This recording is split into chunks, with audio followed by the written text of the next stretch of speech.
wabarakatuh. Alhamdulillahirabbil alamin wassalatu wassalamu ala asyrafil anbiya'i wal mursalin. Pada pertemuan kali ini kita akan membahas tentang misi dan strategi dakwah Nabi Muhammad SAW di Madinah.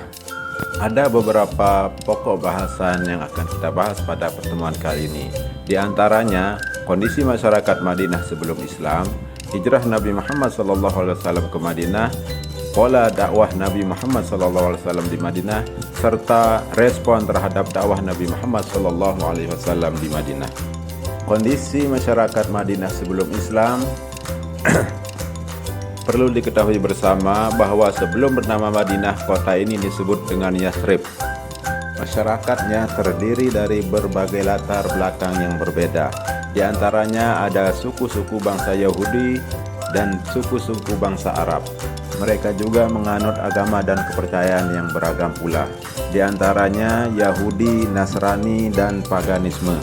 Sedangkan kondisi sosialnya tidak jauh berbeda dengan kondisi masyarakat di Mekah, yaitu antar suku mereka saling berperang.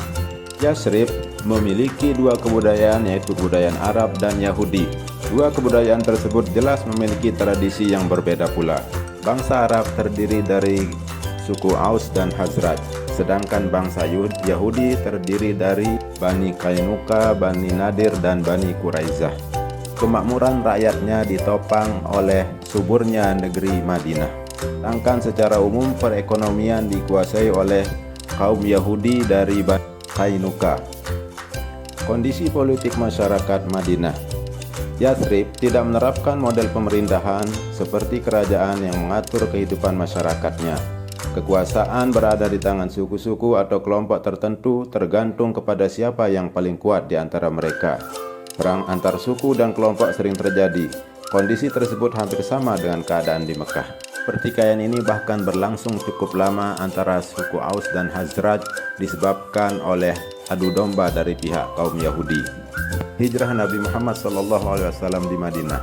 Setelah melakukan dakwah secara terang-terangan, reaksi kaum kafir Quraisy makin brutal terhadap umat Islam. Mereka melakukan berbagai upaya untuk menghentikan dan mencegah dakwah Nabi Muhammad SAW. Puncaknya adalah ketika umat Islam dan Nabi Muhammad SAW diboikot selama 3 tahun lamanya.